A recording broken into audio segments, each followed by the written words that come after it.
నమస్కారం ఇది సంగతికి స్వాగతం. ఇదో ఆధునిక రణతంత్రం. అమ్ముల పొదలో ఉండి తీరాలని ప్రతి దేశం కోరుకుంటున్న సరికొత్త అస్త్రం. వ్యూహాత్మకంగా శత్రు దేశంపై పైచేయి సాధించడం నుంచి దేశ అంతర్గత నిఘా వ్యవస్థను బలోపేతం చేసుకునే వరకు అన్నింటా డ్రోన్ల ప్రత్యేకత అలాంటిది. మరి నిఘా నేత్రం సాయంతో ముష్కరుల గుట్టు రట్టు చేసే చిన్నపాటి వాటి నుంచి ఉగ్రతండాలపై నేరుగా బాంబుల వర్షం కురిపించే మానవరహిత యుద్ధ విమానాల వరకు రక్షణ వ్యవహారాల్లో వీటి సహకారం అసమానం. పాక్ ఆఫ్ఘన్ సరిహద్దుల్లో తలదాచుకున్న ఉగ్రమూకలపై అమెరికా దాడులతో ప్రపంచవ్యాప్తంగా గుర్తింపు పొందిన ఈ డ్రోన్లు ప్రస్తుతం అన్ని దేశాల సైనిక పటాలాల్లో అగ్రతాంబూలాన్ని అందుకుంటున్నాయి. అందుకే ఈ డ్రోన్ యుగాలో ఇప్పటికే చిన్నపాటి డ్రోన్లను తయారు చేసుకున్న భారత్ అగ్రరాజ్యం సాయంతో వాటి భారీ స్థాయి తయారీకి సన్నద్ధమవుతోంది.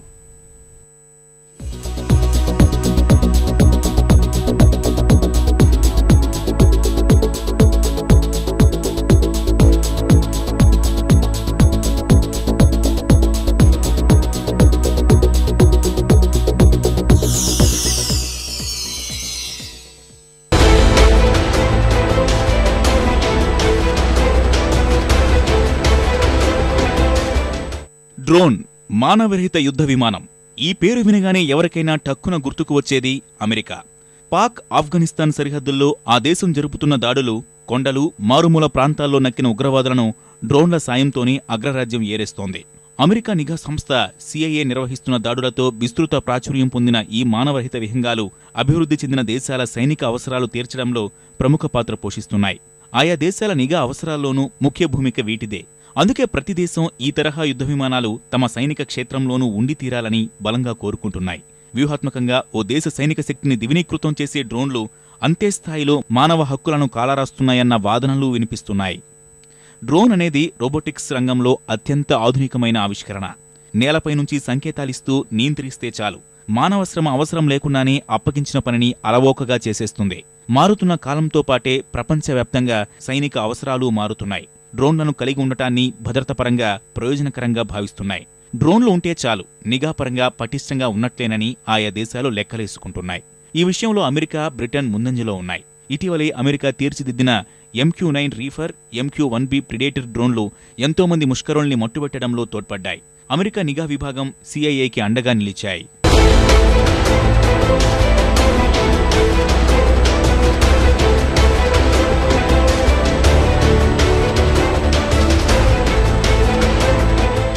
అమెరికా వాణిజ్య రాజధాని న్యూయార్క్లోని ట్విన్ టవర్స్పై ఉగ్రదాడి అనంతరం అమెరికా ఈ తరహా యుద్ధ విమానాల వినియోగాన్ని విస్తృతం చేసింది.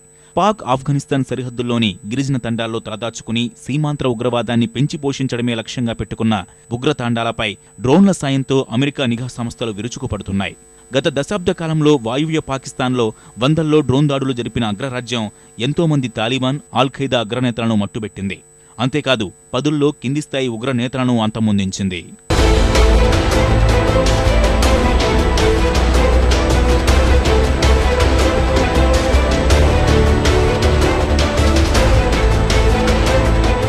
ఉగ్రమూకలపై అమెరికా తన తొలి డ్రోన్ గురిపెట్టింది 2001లో. పాక్, ఉజ్బెకిస్తాన్ల నుంచి ఆఫ్ఘన్లో తలదాచుకున్న ఉగ్రమూకలపై దాడులు మొదలుపెట్టిన అగ్రరాజ్యం ఆ తర్వాత పాకిస్తాన్తో పాటు యెమెన్, సొమాలియాలోనూ దాడులు జరిపింది. జార్జ్ బుష్ హయాంలో మొదలైన ఈ దాడులు ఒబామా గద్దెనెక్కిన తర్వాత తీవ్రతరమయ్యాయి. ఓ దశలో పాక్లో జరుగుతున్న అమెరికా దాడులపై ఆ దేశంలో తీవ్ర ఆందోళనలు సైతం చెలరేగాయి. ఆ దాడులు తమ దేశ సార్వభౌమత్వాన్ని దెబ్బతీసేలా ఉన్నాయని అక్కడి ప్రజాప్రతినిధులు ఆక్షేపించడం గమనార్హం. ఈ దాడుల్లో అమాయకులు కూడా మరణించడం పట్ల మానవ హక్కుల సంఘాలు ఆవేదన వ్యక్తం చేస్తున్నాయి. అయినప్పటికీ శ్వేతసౌధం తన వైఖరి మార్చుకోకుండా ఉగ్రమూకల ఏరివేతే లక్ష్యంగా డ్రోన్లను ప్రయోగిస్తూనే ఉంది. సంక్షుభిత మధ్యప్రాచ్యంలో చెలరేగిపోతున్న ఐసిస్ ఉగ్రవాదులపై భీకర దాడులకు పాల్పడుతున్న అమెరికా డ్రోన్ల సాయంతోనే ఉగ్రతండాలపై ఉక్కుపాదం మోపుతోంది.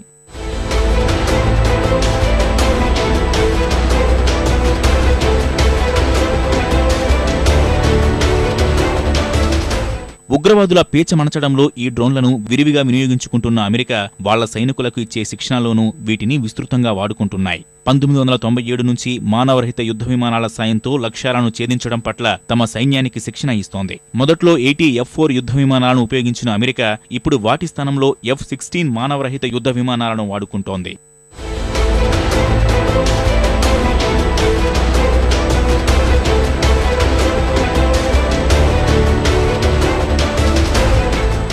ఇప్పుడిప్పుడే ఆయుధ సంపత్తి పరంగా అగ్రరాజ్యాలకు దీటుగా ఎదుగుతున్న భారత్ ఇప్పుడిప్పుడే ఈ తరహా సాంకేతికతను అందిపుచ్చుకుంటోంది. ఆయుధ పరిశోధన అభివృద్ధి సంస్థ DRDO ఇప్పటికే చిన్నపాటి డ్రోన్లను తయారు చేసి అందిస్తోంది. ఇప్పటికే నేత్ర తరహా డ్రోన్లు CRPF, గ్రేహౌండ్స్ దళాలకు విరివిగా సాయం చేస్తున్నాయి. రాత్రిపూట కూడా తీవ్రవాదుల కదలికల్ని నిశితంగా గుర్తించగలిగిన అత్యాధునిక కెమెరాల్ని వీటిలో అమర్చారు. గంటకు 40 కిలోమీటర్ల వేగంతో ప్రయాణించే నేత్ర డ్రోన్లను అవసరానికి తగ్గట్లుగా పోలీసులు కూడా అందిపుచ్చుకుంటున్నారు. ప్రస్తుతం ఢిల్లీలో జరగబోతున్న ఎన్నికల్లో వీటి సాయంతో నిఘాను పటిష్టం చేయడం పట్ల ఖాకీలు దృష్టి సారించారు. సున్నిత ప్రాంతాల్లో అవసరానికి తగ్గట్లు వినియోగించుకునేందుకు 10 డ్రోన్లను అందించాల్సిందిగా కేంద్ర హోంశాఖకు నివేదించారు. ఇప్పటికే గణేష్ నిమజ్జనోత్సవాలతో పాటు మొహరం పండుగ సంబురాల్లోనూ అవాంఛనీయ ఘటనలు జరగకుండా అనుమానితులపై నిఘా పెట్టేందుకు వీటిని ఉపయోగించారు. స్వయం సమృద్ధి దిశగా అడుగులు వేస్తున్న భారత్ డ్రోన్ల తయారీలోనూ పూర్తి దేశీయ పరిజ్ఞానంతో చిన్న తరహా మానవరహిత యుద్ధ విమానం అభ్యాస్ తయారీపై దృష్టి సారించింది. అత్యధిక వేగంతో ప్రయాణిస్తూ లక్ష్యాలను ఖచ్చితంగా ఛేదించగలిగేలా తయారు చేస్తున్న DRDO aeronautical development establishment ADE సాయాన్ని తీసుకుంటోంది. త్వరలో ఇది భారత సైన్యానికి సేవలందించనుంది. గత ఏడాది అభ్యాస్ కొన్ని పరీక్షల్ని పూర్తి చేసుకుంది. వివిధ రకాల డ్రోన్ల తయారీ చేపట్టాలనుకుంటున్న భారత్ ప్రైవేటు రంగానికి బాటలు పరుస్తోంది. ప్రైవేటు సంస్థలతో కలిసి DRDO భారీ మానవరహిత యుద్ధ విమానాలు తయారు చేసేందుకు రంగం సిద్ధం చేసుకుంటోంది. అమెరికాతో ఉన్న రక్షణ రంగ ఒప్పందం అనుసరించి అగ్రరాజ్యం కూడా సాంకేతికత అంశంలో సాయం అందించనుంది. రాష్ట్ర పోలీసుల అవసరాలు తీర్చడం సహా DRDO తరహాలోనే IIT బాంబేలో డ్రోన్ల తయారీకి సంబంధించిన ఓ సంస్థ ఏర్పాటుకు కేంద్రం 100 కోట్ల రూపాయలు మంజూరు చేసింది. ఈ డ్రోన్లు ఓ దేశానికి వ్యూహాత్మకంగా నిఘాపరంగా ఎంత సాయం చేస్తాయో అన్ని చిక్కులు తెచ్చిపెడతాయి. దీనిని రుజువు చేసింది అమెరికాలోని శ్వేత సౌధం సమీపంలో చోటు చేసుకున్న ఓ ఘటన. ఓ వ్యక్తి కెమెరాతో కూడిన DJI ఫాంటమ్ అనే క్వాడ్ కాప్టర్ ను శ్వేత సౌధం పరిసరాల్లో వదిలిపెట్టాడు. ఉరుకులు పరుగులు పెట్టిన భద్రతా సిబ్బంది అధ్యక్షుడి నివాసాన్ని అప్పటికప్పుడు మూసేశారు. అధ్యక్ష భవనం గగనతలంలో ప్రయాణించే విహంగాలను తక్షణం గుర్తించేందుకు శ్వేత సౌధం వర్గాలు వినియోగిస్తున్న రాడార్లు సైతం పూర్తిగా విఫలమవడం గమనార్హం. కాబట్టి డ్రోన్లతో ప్రముఖులకు ముప్పు ఉండదన్న భరోసా ఏమీ లేదు. కాబట్టి ఈ తరహా సాంకేతికతను ఉగ్రమూకలు అందిపుచ్చుకుంటే అది మరింత విధ్వంసానికి దారితీసే ప్రమాదమూ ఉంది. ఉగ్రవాదుల్ని మట్టుబెట్టడంలో కీలకంగా ఉపయోగపడుతూ ప్రపంచ శాంతికి దోహదం చేస్తున్న డ్రోన్లు భవిష్యత్తులో పౌర అవసరాలను తీర్చడంలో కీలకంగా వ్యవహరించనున్నాయి. కొన్ని దేశాల్లో ట్రాఫిక్ వ్యవస్థ నియంత్రణకు డ్రోన్లను వాడుకుంటుండగా ఇటీవలే వ్యవసాయ రంగంలోనూ డ్రోన్ల వాడకం ప్రారంభమైంది. పురుగు మందులు కొట్టడం సహా అన్ని రకాల పొలం పనుల్లోనూ డ్రోన్లు కీలక పాత్ర పోషిస్తున్నాయి. ఏకంగా పిజ్జా డెలివరీ సేవల్లోనూ డ్రోన్ల వినియోగం ప్రారంభమైంది. ఇలా రకరకాల డ్రోన్స్ తయారు చేసి వివిధ రంగాల్లో మనుషులకు పని తగ్గించే దిశగా శాస్త్రవేత్తలు నడుం బిగించారు. ఈ పరిస్థితుల్లో రానున్నది డ్రోన్ల రాజ్యమేననే విశ్లేషణలు వినిపిస్తున్నాయి.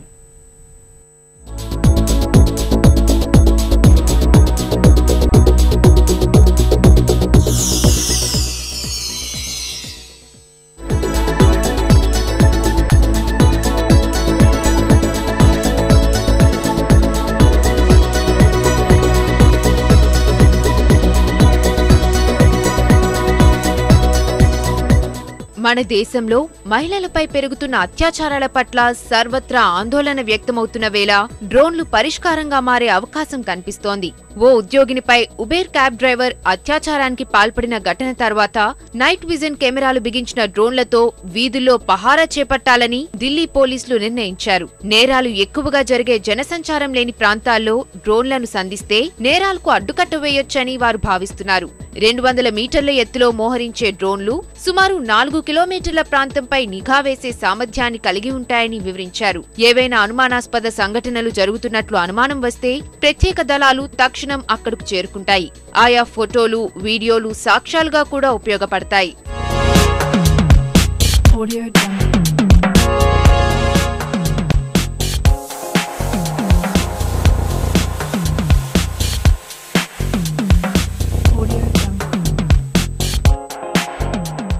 ప్రకృతి విపత్తుల సమయంలోనూ డ్రోన్లు తమదైన పాత్ర పోషిస్తున్నాయి. 2013లో ఉత్తరాఖండ్ ప్రకృతి ప్రకోపానికి గురైనప్పుడు సహాయక చర్యలకు వీలులేని పరిస్థితుల్లో డ్రోన్ల ద్వారానే ప్రథమ చికిత్సా సామగ్రి జారవిడిచారు. కొండలు, నదుల మధ్య సైనికులు, హెలికాప్టర్లు వెళ్లేందుకు వీల్లేని పరిస్థితుల్లోనూ దూసుకుపోయిన డ్రోన్లు చిటికెలో పని పూర్తి చేసుకుని వచ్చాయి. ఆ రాష్ట్ర పునర్నిర్మాణానికి ధ్వంసమైన ప్రాంతాలను గుర్తించడంలో ఇవి సాయపడ్డాయి. ప్రకృతి విపత్తుల సమయంలో ఈ బుల్లి విమానాలు ఎంత బాగా ఉపయోగపడతాయో చెప్పడానికి ఉత్తరాఖండ్ ఉదంతం మచ్చుతునక మాత్రమే.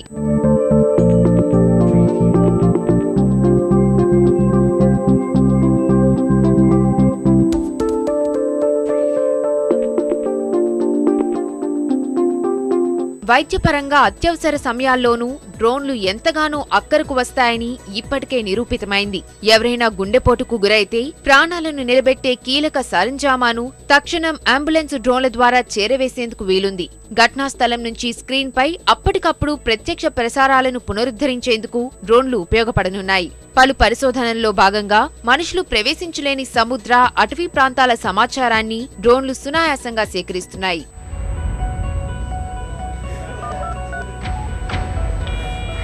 112 operator, what is your emergency? It's my dad.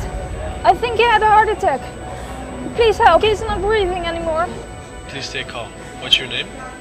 Joanna. Good, Joanna. We've got your location. The ambulance drone is on its way. Remove his top shirt to uncover his torso. Okay. Great. Can you go to the nearest exit? The ambulance drone is almost there. Okay. I'm outside. I'll be talking through the drone now, so you can put down the phone. Now please pick up the drone. Australia లాంటి ప్రాంతాలను వేధించే అతిపెద్ద సమస్య అడవుల దహనం.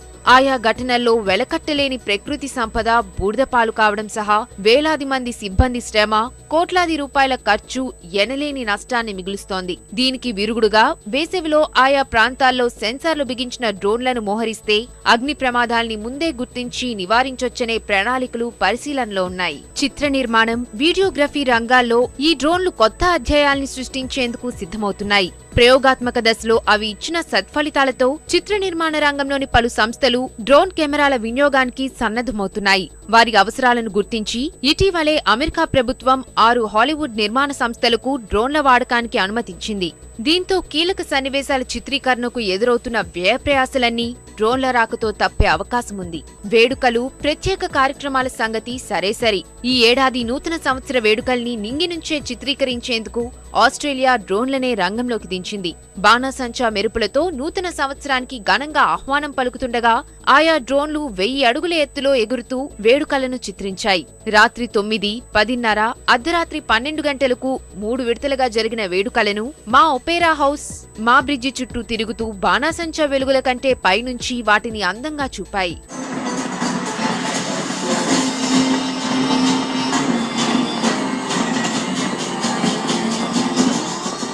క్రీడల్లోనూ డ్రోన్ల వినియోగం ఊపందుకుంటోంది. గతేడాది రష్యాలోని సోచీలో జరిగిన శీతాకాల ఒలింపిక్ సందర్భంగా స్కీయింగ్, స్నోబోర్డింగ్ లాంటి క్రీడాంశాల్లో క్రీడాకారుల విన్యాసాలను డ్రోన్లతో చిత్రీకరించారు. అలా అథ్లెట్లను అతి దగ్గర నుంచి చిత్రీకరించేందుకు వీలుకాని క్రీడల్లో డ్రోన్లు కీలక పాత్ర పోషించనున్నాయి.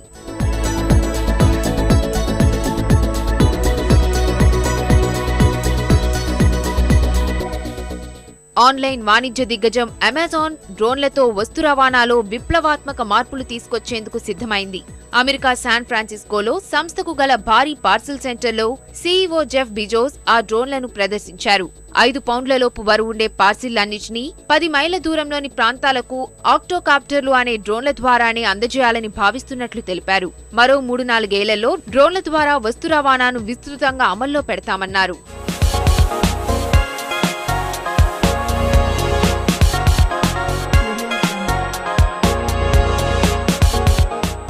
భవిష్యత్తులో ఎప్పుడైనా పిజ్జా ఆర్డర్ చేసినప్పుడు గాల్లో ఎగురుకుంటూ సరాసరి ఇంటికే పిజ్జా వస్తే ఆశ్చర్యపోవాల్సిన అవసరం లేదు. అమెరికన్ రెస్టారెంట్ చైన్ డామినోస్ ఈ వినూత్న ప్రయత్నానికి శ్రీకారం చుట్టింది. డోమికాప్టర్ అనే ప్రోటోటైప్ డ్రోన్తో 2 పెద్ద పిజ్జాలను 6 కిలోమీటర్ల దూరంలోని ప్రదేశానికి 10 నిమిషాల్లోనే చేరవేసి ఆసక్తి రేపింది. భవిష్యత్తులో డోమికాప్టర్లు పిజ్జాలను జీపీఎస్ సాయంతో వాటంతట అవే వినియోగదారులకు అందిస్తాయని నిర్వాహకులు తెలిపారు. భారత్లోని డామినోస్ పిజ్జా సంస్థ ఈ ప్రయత్నం చేసింది. గత మేలో తొలిసారిగా ముంబైలోని వర్లీలో ఓ భవనంలోని 21వ అంతస్తులో ఉన్న వినియోగదారుడికి పిజ్జాను రవాణా చేశారు. వేడివేడి పిజ్జాలతో డ్రోన్లు మన ఇంటి చుట్టూ చక్కర్లు కొట్టే రోజులు ఎంతో దూరంలో లేవని చెబుతున్న పరిణామాలివి.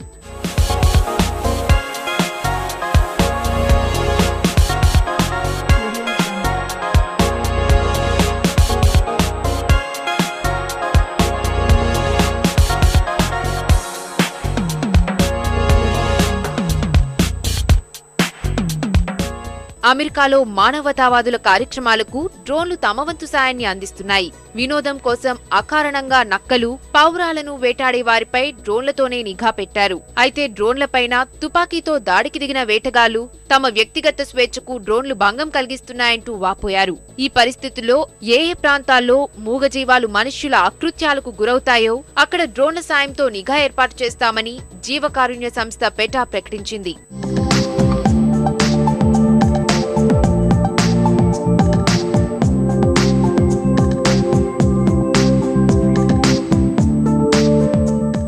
రియల్ ఎస్టేట్, పర్యాటక రంగంలోనూ డ్రోన్లు తమ వంతు పాత్ర పోషిస్తున్నాయి. బెంగళూరులోని ఓ స్థిరాస్తి సంస్థ తాము నిర్మించిన బహుళ అంతస్తుల గృహ సముదాయాల నాణ్యతను పైనుంచి పరీక్షించేందుకు డ్రోన్లనే వినియోగించింది. డ్రోన్లకు పెరుగుతున్న డిమాండ్తో ఈ డాల్ సిస్టమ్స్, గరుడ రోబోటిక్స్, ఐడియా ఫోర్స్, ఎయిర్పిక్స్ లాంటి సంస్థలు మన దేశంలో పెద్ద ఎత్తున డ్రోన్ల తయారీపై దృష్టి పెట్టాయి.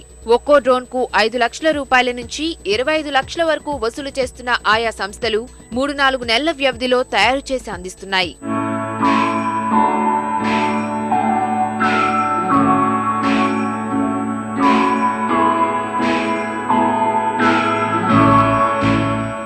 దేశంలో పౌర అవసరాల కోసం కూడా డ్రోన్ల వినియోగం భారీగా పెరిగే అవకాశాలు కనిపిస్తున్నాయి. ఈ నేపథ్యంలోనే ఇందుకు సంబంధించి నియమ నిబంధనల తయారీపై ప్రభుత్వం దృష్టి పెట్టింది. పౌర విమానయాన రంగ నియంత్రణ సంస్థ DGCA సహకారంతో రక్షణ, హోం, దేశీయ భద్రతా సంస్థలు అదే పనిలో ఉన్నాయి. ఆయా నిబంధనల రూపకల్పన తర్వాతే వ్యాపార సంస్థలు డ్రోన్లను వినియోగించాలనే ప్రకటన వెలువడింది. ఈ పరిస్థితుల్లో డ్రోన్లతో వస్తు సరఫరా సేవలు అమల్లోకి వచ్చేందుకు మరో 5 ఏళ్లు పడుతుందని భావిస్తున్నారు. మనిషి నిత్య జీవనంలో ప్రయోజనకారిగా, యుద్ధంలో విధ్వంసకారిగా మారిన డ్రోన్ పుట్టుక ఎలా జరిగింది? అసలు డ్రోన్ను మొదట ఎక్కడ ఉపయోగించారు? ఏ దేశం దీనిని తొలుత వినియోగించింది?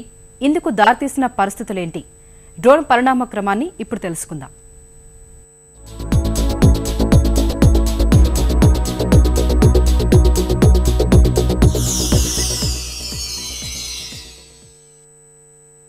ఆధునిక జీవన శైలిలో రోజురోజుకు ప్రాధాన్యం పెంచుకుంటున్న డ్రోన్స్ కు సుదీర్ఘ చరిత్ర ఉంది. అయితే తొలినాళ్లలో వాయువిహంగానికి ప్రస్తుత డ్రోన్ కు ఏమాత్రం పొంతనలేదు. గాలిబుడగగా ప్రారంభమైన డ్రోన్స్ ప్రస్థానం చిన్నపాటి టీవీ సైజ్ నుంచి ఆకాశం ద్వారానే శత్రు స్థావరాలను చిత్తు చేసే యుద్ధ విమానాల స్థాయికి అభివృద్ధి చెందాయి.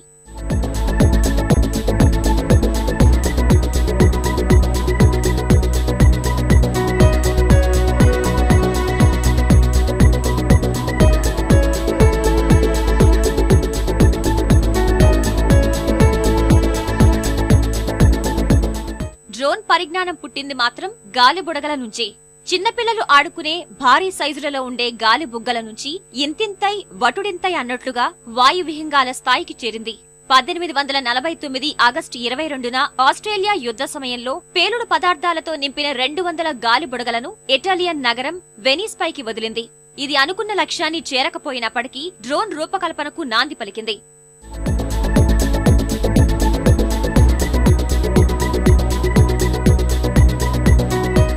సుమారు 2 దశాబ్దాల తర్వాత 1862 అంతర్యుద్ధంలో అమెరికా సేనల ఆధ్వర్యంలో బెలూన్లు ఆకాశంలో చక్కర్లు కొట్టాయి. మరో 20 ఏళ్ల తర్వాత స్పానిష్ అమెరికా యుద్ధంలో అమెరికా శత్రువుల జాడను కనుగొనేందుకు కెమెరా బిగించిన గాలిపటాన్ని ఉపయోగించింది. దీని ద్వారా ప్రపంచంలో తొలిసారిగా శత్రు స్థావరాల ఫోటోలను చిత్రీకరించగలిగారు.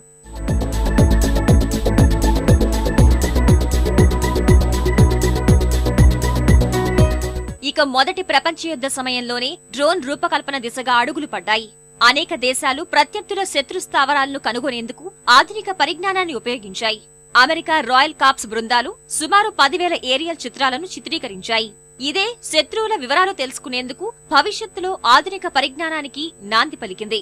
రేడియో కంట్రోల్ టెక్నిక్ ద్వారా హెరిట్స్బెరీ ఆటోమేటిక్ ఎయిర్ ప్లేన్ గాలిలో చక్కర్లు కొట్టింది. అనంతరం 1918 నవంబర్లో అమెరికా సైన్యం ఆధ్వర్యంలో కిట్టరింగ్ బగ్ గాలిలో చక్కర్లు కొట్టింది. రెండో ప్రపంచ యుద్ధం సమయంలో RP-2, RP-3, RP-4 radio control విమానాలు ఆకాశంలో విహరించాయి. 1930 సమయంలో అమెరికా నావికులు రిమోట్ ద్వారా నియంత్రణ జరిపేలా ఎయిర్ క్రాఫ్ట్ ను రూపొందించారు. 1940లో 1000 పౌండ్ల పేలుడు పదార్థాలను మోసుకెళ్లే మానవరహిత TDN-1 రూపొందించినప్పటికీ ఇది అనుకున్న ఫలితాన్నివ్వలేదు. 1940 దశకంలో రిమోట్ కంట్రోల్ సహాయంతో నడిచే QQ-2 ద్వారా అమెరికా విజయం సాధించింది. అనంతరం MQM-33 వంటి డ్రోన్లను సైతం అగ్రరాజ్యం అభివృద్ధి చేసింది. 1942లో 20 మైళ్ల లక్ష్యాన్ని ఛేదించేలా TG-2ను రూపొందించారు. అనంతరం అనేక డ్రోన్స్ విజయవంతంగా భవిష్యత్ ప్రయోగాలకు నాంది పలికాయి. 1950 దశకంలో ఫాల్కొనర్ సహా శత్రు స్థావరాల జాడ తెలిపే SD-2 అనే డ్రోన్ను అమెరికా రూపొందించింది. తర్వాత వచ్చిన గూఢచర్య విమానాలతో ఉత్తర వియత్నాం, చైనా, ఉత్తర కొరియాపై నిఘా పెట్టింది. 1959 సమయంలో వియత్నాం యుద్ధం సమయంలో విహంగ యుద్ధ నైపుణ్యాలను వినియోగించారు. 1964 నుంచి 1975 సమయంలో అమెరికా సేనలు వేలాదిగా డ్రోన్లను ఉపయోగించింది. ఇక 1982లో డ్రోన్లు యుద్ధ క్షిపణులుగా మారిపోయాయి. 1982లో ఇజ్రాయెల్ సైన్యం మానవ సహిత డ్రోన్ల సహాయంతో సిరియాపై విజయం సాధించింది. 1986లో అమెరికా RQ-2ను పరిచయం చేసింది. డ్రోన్ల వాడకంలో అమెరికా సరికొత్త విప్లవం సృష్టించింది. ఆఫ్ఘనిస్తాన్లోని తీవ్రవాదులను ఏరివేసే క్రమంలో అమెరికా పూర్తిస్థాయి మానవరహిత డ్రోన్లను ప్రయోగించింది. వీటిని కొన్నేళ్లపాటు కొనసాగించింది. 2001 సెప్టెంబర్ 1న అమెరికా వాణిజ్య సముదాయాలపై దాడి తర్వాత ఆయుధ సహిత వైమానిక దాడులను అగ్రరాజ్యం ప్రారంభించింది. అనేక ఏళ్లపాటు దీన్ని కొనసాగించింది. పాకిస్తాన్లో తలదాచుకున్న ఒసామా బిన్ లాడెన్ను మట్టుపెట్టేందుకు డ్రోన్ దాడులనే అమెరికా అస్త్రంగా ఎంచుకుంది. 2002 ఫిబ్రవరి 4న లాడెన్ను చంపేందుకు CIA డ్రోన్ దాడి చేసినట్లు ఆధారాలున్నాయి. ఇలా ప్రారంభమైన డ్రోన్ దాడుల ప్రస్థానం సిరియా, ఇరాక్ వంటి దేశాలపై దాడులతో నిరంతరంగా కొనసాగుతోంది. 2080 కల్లా ఫెడరల్ ఏవియేషన్ మంత్రిత్వ శాఖ వేలాదిగా డ్రోన్లు అందుబాటులో ఉంటాయని అంచనా వేసింది. మరిన్ని విభిన్న అంశాలతో మరో ఇది సంగతిలో కలుసుకుందాం. నమస్కారం.